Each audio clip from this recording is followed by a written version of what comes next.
Good morning everyone. आइए आज हम एक नया टॉपिक स्टार्ट करते हैं। उस टॉपिक का नाम है सेल बायोलॉजी। देखिए सेल बायोलॉजी जो टॉपिक है ये काफ़ी वास्ट टॉपिक है और इसमें हम कोशिका विज्ञान के बारे में बहुत सारी चीज़ें पढ़ेंगे। देखिए पहले तो इस शब्द का मतलब हम समझें, सेल बायोलॉजी। ये जो शब्द है सेल बायोलॉजी ये बेसिकली ग्रीक और लैटिन लैंग्वेज के दो शब्दों से आया है। ये दो शब्द हैं इसके अंदर, एक तो सेल है और एक बायोलॉजी है।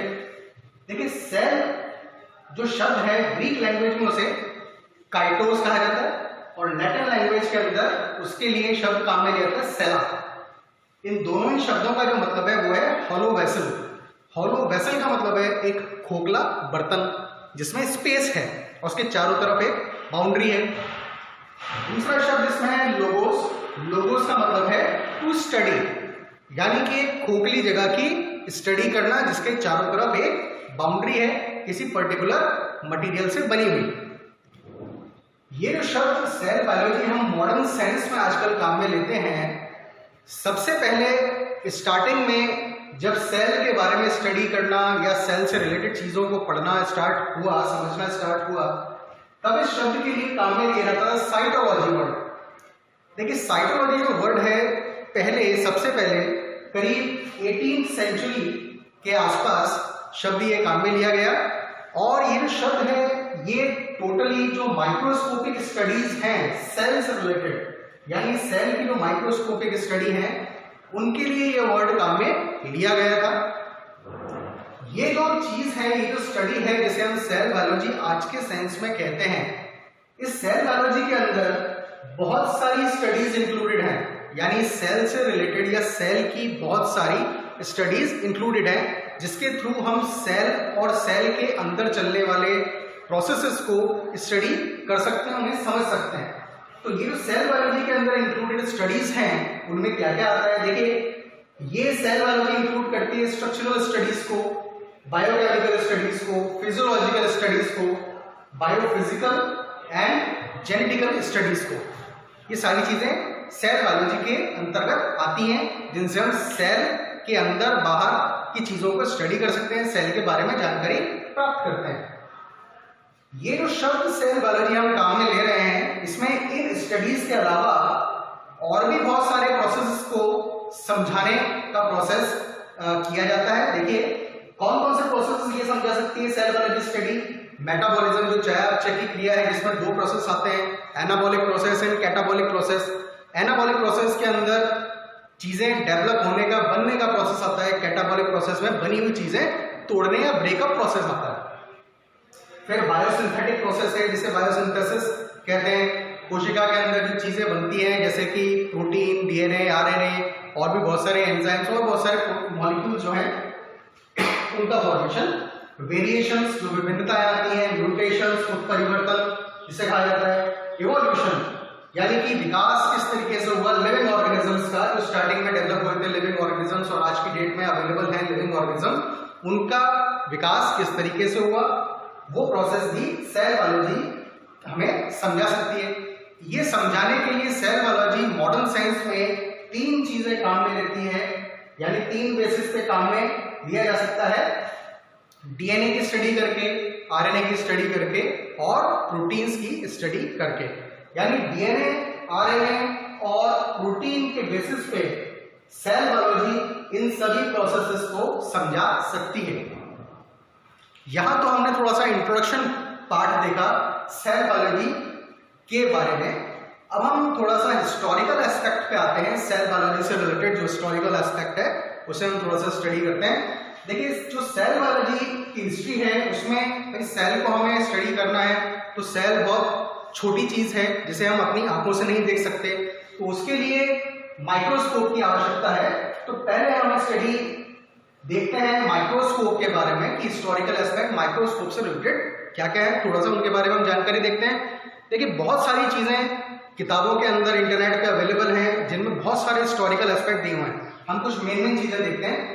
देखिए जब माइक्रोस्कोप की हम बात कर रहे हैं तो माइक्रोस्कोप ग्रीक वर्ड से लिया गया शब्द है जिसमें माइक्रोस और स्कोपिन दो शब्द काम में लिए जाते हैं जिनसे मिलकर माइक्रोस्कोप शब्द बना है। माइक्रोस का मतलब है स्मॉल एंड स्कोपिंग का मतलब होता है टू सी, यानी बहुत छोटी चीजों को देखना। इस माइक्रोस्कोप को डेवलप करने में जो सबसे पहला योगदान आता है वो नाम आते हैं फ्रांसिस एंड ज़कारियास जेनसन के। ये दो नाम हैं जिन्होंने 1590 में पहला कंपाउंड माइक्रोस्कोप डेवलप किया या बनाया। पर ये कंपाउंड माइक्रोस्कोप बहुत ज्यादा पावरफुल नहीं था। इसमें जो मैग्निफिकेशन था, इसका रिजोल्यूशन था, वो 10x और 30x तक ही ये रख पाया था उस समय तक, जितना इनके पास डेवलप्ड चीजें थी उनको यूज में लेके। तो ये उस टाइम पे छोटी चीजें, माइक्रोस्कोपिक चीजें दिखा सकता था, बट इतना ज्यादा विस्तार से हम इसे स्टडी नहीं कर सकते थे। फिर इसी बने हुए माइक्रोस्कोप को और ज्यादा इंप्रूव किया, डेवलप किया गैलीलियो गैलीली ने 1610 के आसपास। इन्होंने क्या किया, इस माइक्रोस्कोप को इंप्रूव किया और इसका मैग्निफिकेशन बढ़ाया। इन्होंने क्या किया, उस मैग्निफिकेशन को बढ़ा के जो कंपाउंड आई होती है इंसेक्ट्स की, यानी कि जो इंसेक्ट्स की आई है उसके अंदर पार्टीशंस होते हैं, इन्हें फेसेट्स कहा जाता है। यानी एक आंख बहुत सारी आंखों से मिलकर बनी है इंसेक्ट्स में, तो उन सभी आंखों को फेसेट्स कहा जाता है। तो इंसेक्ट्स की कंपाउंड आई के फेसेट्स को ऑब्जर्व करने के लिए गैलीलियो गैलीली ने फ्रांसिस एंड ज़कारियास जेनसन के माइक्रोस्कोप को इंप्रूव किया।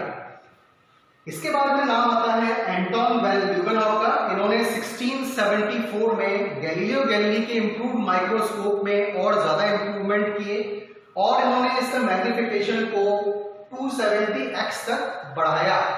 और इस बढ़े हुए मैग्निफिकेशन के थ्रू इन्होंने रेन वाटर के अंदर या रेन वाटर की जो ड्रॉप्स होती हैं उनमें बहुत छोटे माइक्रोस्कोपिक ऑर्गेनिजम्स की अवेलेबिलिटी है, उनको ऑब्जर्व किया।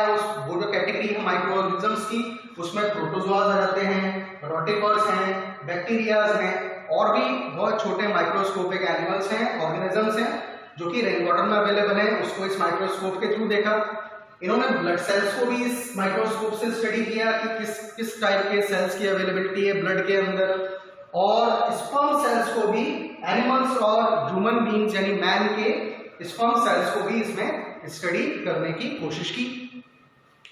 इसके बाद में अगला नाम आता है माइक्रोस्कोप से रिलेटेड, वो है ग्रीव एंड मार्सेलो माल्फी जी। इन्होंने 1628 से 1694 तक अपनी स्टडी को एग्जीक्यूट किया, उसमें इंप्रूवमेंट्स किए। इन्होंने क्या किया कि जो एनिमल्स हैं, प्लांट के टिश्यूज हैं, एनिमल्स हैं, प्लांट के जो टिश्यूज हैं, उनको स्टडी किया और ये बताया कि एनिमल और प्लांट के जो टिश्यूज हैं ऊतक जो हैं वो बने हुए हैं छोटे छोटे यूनिट से, यानी छोटी छोटी इकाइयों से मिलके बने हैं वो ऊतक। और वो छोटी छोटी इकाइयों को नाम दिया उन्होंने यूट्रिकल्स।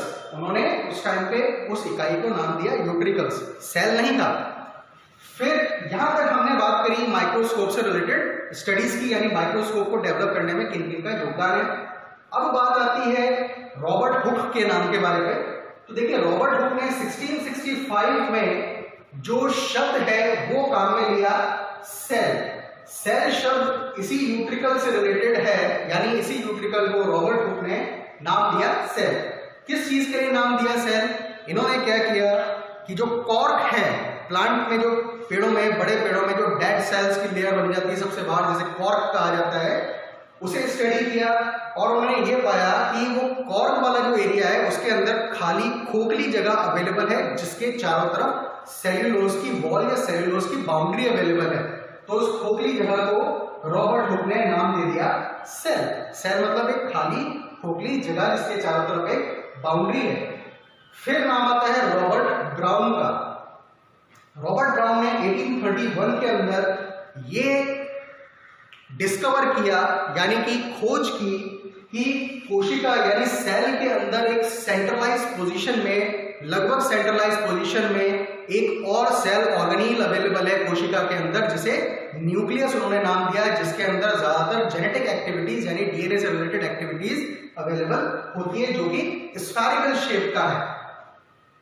फिर बात आती है नाम पे डर्मोटियर की।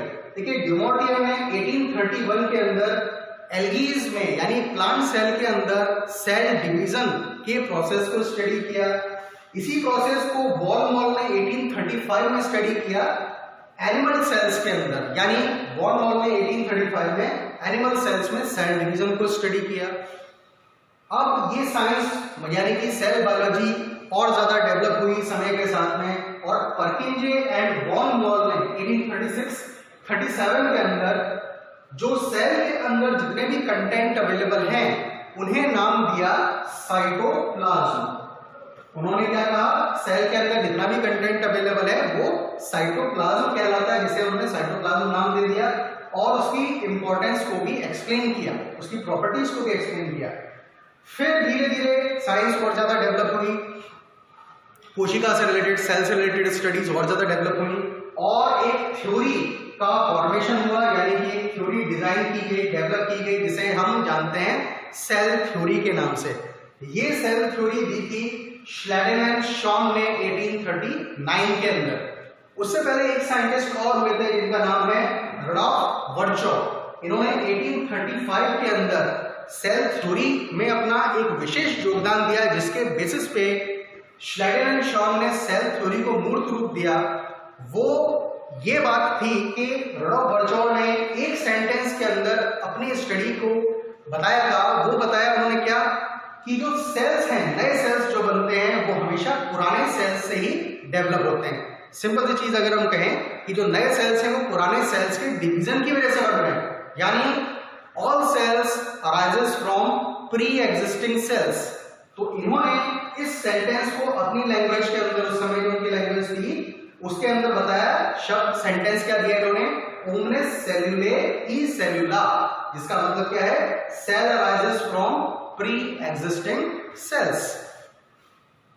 फिर आगे चल के फ्लेमिंग ने 1880 के अंदर जो जनरेशन टू जनरेशन, यानी एक पीढ़ी से दूसरी पीढ़ी में जो कैरेक्टर्स ट्रांसफर होते हैं या जनरेशंस डेवलप होती हैं, उसके बारे में अपनी स्टडी की। उन्होंने ये बताया कि एक जनरेशन दूसरी जनरेशन में जब कंटिन्यू होती है तो वो कंटिन्यू होने का मेन आधार होती है कोशिका, यानी सेल। यानी सेल की वजह से ही एक जनरेशन से दूसरी जनरेशन का फॉर्मेशन होता है, ये फ्लेमिंग ने बताया। फिर वॉल्टेयर ने 1890 के अंदर फ्लेमिंग ने जो स्टडी की थी कंटिन्यूटी ऑफ जनरेशन के बारे में, तो उन्होंने बताया वॉल्टेयर ने कि जो कंटिन्यूटी है जनरेशन की वो कोशिका के थ्रू तो होती है, पर उस कोशिका के अंदर भी जो क्रोमोसोम्स हैं उसके न्यूक्लियस के अंदर, वो क्रोमोसोम्स पार्टिसिपेट करते हैं जनरेशन को कंटिन्यू करने के लिए, यानी क्रोमोसोम्स अपना मेन रोल प्ले करते हैं। तो देखिए यहाँ आज हमने स्टडी किया सेल बायोलॉजी के बेसिक इंट्रोडक्शन के बारे में, उसके थोड़े हिस्टोरिकल कंसेप्ट के बारे में, माइक्रोस्कोप से रिलेटेड हिस्टोरिकल एस्पेक्ट हमने देखे। नेक्स्ट क्लास में हम इसी चैप्टर को आगे कंटिन्यू करेंगे। Thank you.